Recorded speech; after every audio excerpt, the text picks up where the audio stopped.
আসসালামু আলাইকুম। আজ আমি আপনাদের দেখাবো যে অ্যান্ড্রয়েড ফোনের ব্যাটারিগুলো কিভাবে আপনারা চেঞ্জ করবেন। যে ফোনগুলো অ্যাটাচড, যেগুলোর ব্যাটারি বাইরে থেকে চেঞ্জ করা যায় না, সেগুলো কিভাবে চেঞ্জ করবেন। তো আমি যেভাবে দেখিয়ে দিচ্ছি এইভাবে যদি আপনারা চেঞ্জ করেন, প্রায় 80-85% ফোনে আপনি এভাবেই চেঞ্জ করতে পারবেন। মানে আইফোনের কাজগুলো আলাদা বা অন্যান্য ফোনের কাজগুলো একটু আলাদা হতে পারে, কিন্তু অধিকাংশ অ্যান্ড্রয়েড ফোনের কাজ কিন্তু আমি যেভাবে দেখিয়ে দিচ্ছি এভাবেই। তো আপনারা এই ভিডিও দেখলে প্রায় 80-90% মানে ফোনের কাজে মানে কিভাবে ব্যাটারি চেঞ্জ করতে হয় আপনারা বুঝে যাবেন বা শিখে যাবেন। তো ভিডিওটা আপনারা শেষ পর্যন্ত দেখতে থাকুন। তো যে কোনো ফোনের ব্যাটারি চেঞ্জ করতে আগে ফোনটা খুলতে হবে। তো সেটা যে কোম্পানির ফোনই হোক, এর আগে আমি আপনাদের শিখিয়েছিলাম যে কিভাবে আপনারা ফোন খুলবেন।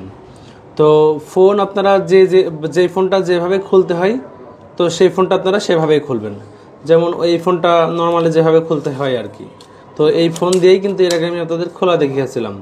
তো ধরুন আমি এই ফোনটা খুলে ফেললাম। তো এই ফোনটা খোলার পরে মানে ব্যাকসেলটা খুললাম। ব্যাকসেলটা খোলার পরে এখন আমার মানে পুরো নাট খোলার দরকার ছিল, যেহেতু আমার নাট খোলা আছে, এখন আর নাট খোলা লাগছে না। তো এরপরে আপনারা এই পুরো নাট খুলবেন।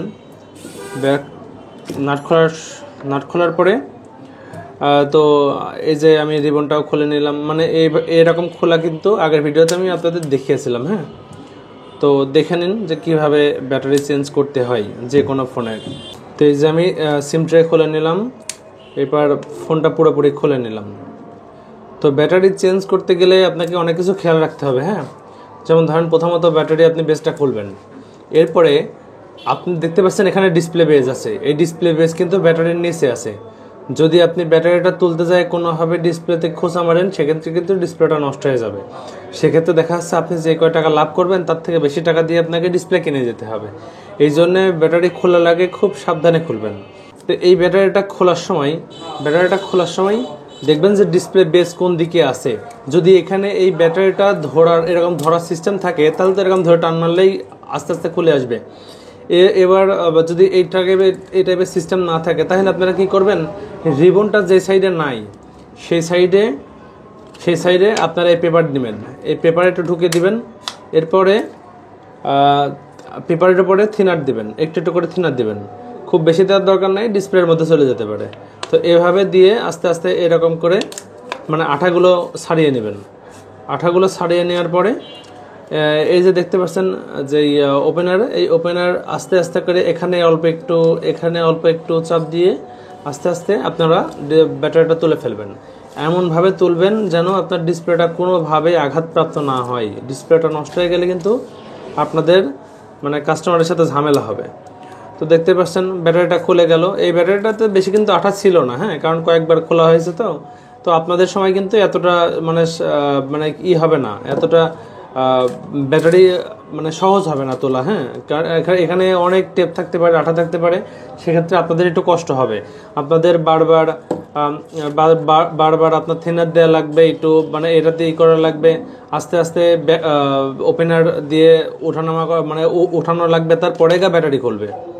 আর এই ব্যাটারিগুলো তোলার সময় আরেক কিছু জিনিস খেয়াল রাখতে হবে, সেটা হচ্ছে যদি আপনারা ওপেনার দিয়ে বেশি চাপ দেন, সেক্ষেত্রে যদি এই ব্যাটারির মধ্যে কোনোভাবে ওপেনারটা ঢুকে যায় বা ব্যাটারি লিক হয়ে যায়, তখন কিন্তু ব্যাটারিতে আগুন ধরে যাবে, ফোনে কিন্তু আগুন ধরে যাবে।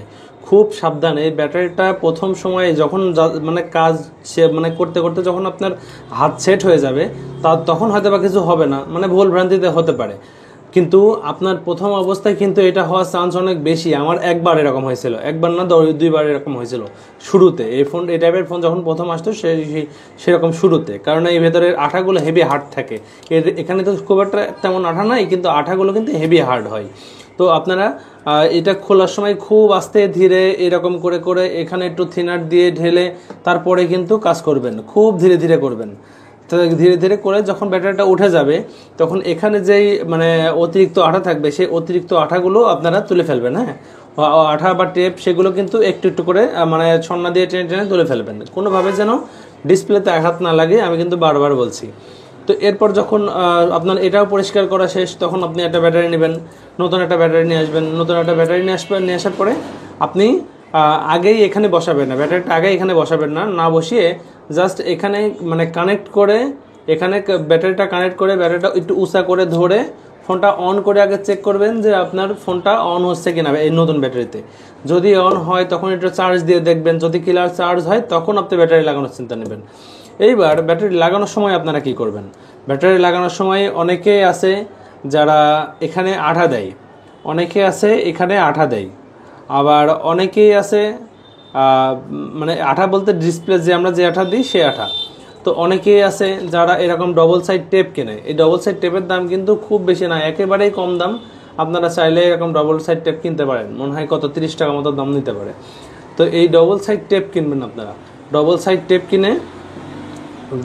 টেপ কিনে এরকম ডবল সাইড টেপ ধরুন একটু বড় বড় একটু লম্বা করে এখানে লাগাইলেন, তারপরে এখানে লাগানোর পরে এখানে ডবল সাইড টেপ লাগানোর পরে আপনারা এই যে এখান থেকে টেপের উপরে যে কাগজটা সেই কাগজটা তুলে ফেলবেন, দুই পাশের টেপের কাগজটা তুলে ফেলে তারপরে নতুন যে ব্যাটারিটা লাগাবেন সেই ব্যাটারিটা এখানে সুন্দর মতো বসিয়ে এরকম চাপ দিবেন, এরকম সুন্দর করে বসিয়ে তারপরে এরকম করে চাপ দিবেন, তাহলে ক্লিয়ার লেগে যাবে।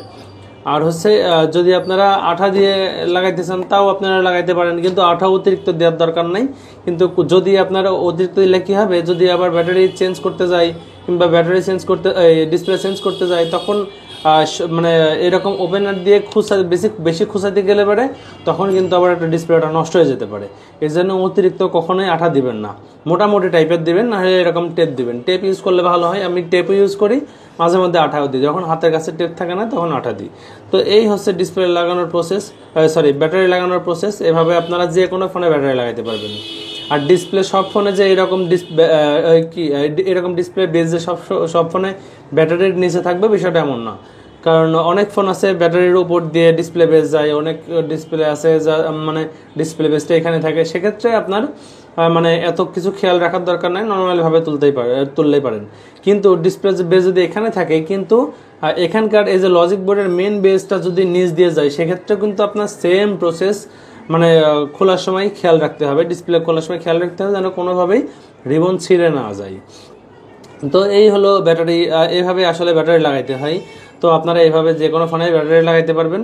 তো ব্যাটারি লাগানোর পরে এই যে কানেক্ট করে দিলাম, কানেক্ট করার পরে আপনি একটু চেক করে নেবেন যে আপনার লাস্ট মানে ফাইনাল লাগানো ঠিক আছে কিনা।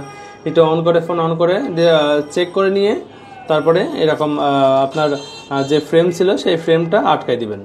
ফ্রেমটা আটকাই দিয়ে এই যে আমি ফিঙ্গারটা লাগাই নিলাম, ফ্রেমটা আটকাই নিলাম। এরপরে আমি ফোনটা যদি ওপেন করার পরে যখন আমি ক্লিয়ার দেখব সেই সময় আমি বাদবাকি যা আছে আমার সব কিছু সেট করব। তো সেট করার পরে এবার মানে এই যে সাইডে যে আঠাগুলো দেখছেন সেই আঠাগুলো তুলে ফেলার পরে এরপরে ব্যাকসেল লাগাবো। এই সাইডের আঠাগুলো তোলার পরে ব্যাকসেল লাগিয়ে আমি 2-3টা গার্ডার মেরে কাস্টমারকে দিয়ে দেব। এই হচ্ছে ব্যাটারি লাগানোর প্রসেস। কিন্তু ব্যাটারি লাগানোর সময় আমি একটা কথা বলি, ব্যাটারি লাগানোর সময় যখন আপনারা অ্যাটাচ ব্যাটারি লাগাবেন তখন কাস্টমারকে বলে নেবেন যে ব্যাটারিতে কোনো গ্যারান্টি নাই। কাস্টমাররা কিন্তু বারবার গ্যারান্টি চাই, কিন্তু অ্যাটাচ ব্যাটারিতে আসলে গ্যারান্টি পাওয়া যায় না। এই যে মানে যেহেতু পাওয়া যায় না সেহেতু আপনারা বলে নেবেন যে কোনো রকম গ্যারান্টি নাই, এতে যে লাগাইলে লাগাবে না লাগাইলে নাই। কারণ এই ব্যাটারি আপনি যদি তাকে যদি গ্যারান্টি দেয় আপনি কিন্তু চেঞ্জ করে নিয়ে এসে দিতে পারবেন না, এই জন্য আপনি কাউকে গ্যারান্টিও দিবেন না। যদি কারোর ভালো লাগে আপনি বলবেন যে ঠিক আছে আমি ভালো জিনিস দেবো, বাজারে সর্বোচ্চ ভালো জিনিস দেব, এতে যদি আপনার যদি ভালো চলে তাহলে আলহামদুলিল্লাহ, কিন্তু যদি খারাপ চলে তাহলে আর কিছু বলার নাই আমার, যেহেতু ওয়ারেন্টি গ্যারান্টি নাই। এইসব কথা বলে তারপরে ব্যাটারি লাগাবেন। তো আজকের ক্লাস এই পর্যন্তই, পরবর্তী ভিডিও সামনে আসবে। ভিডিওটা ভালো লাগলে অবশ্যই ভিডিওতে একটি লাইক দেবেন এবং কমেন্ট বক্সে আপনাদের মতামত জানাবেন, এবং পরের ভিডিও দেখতে অবশ্যই আমার চ্যানেলটি সাবস্ক্রাইব করে রাখবেন।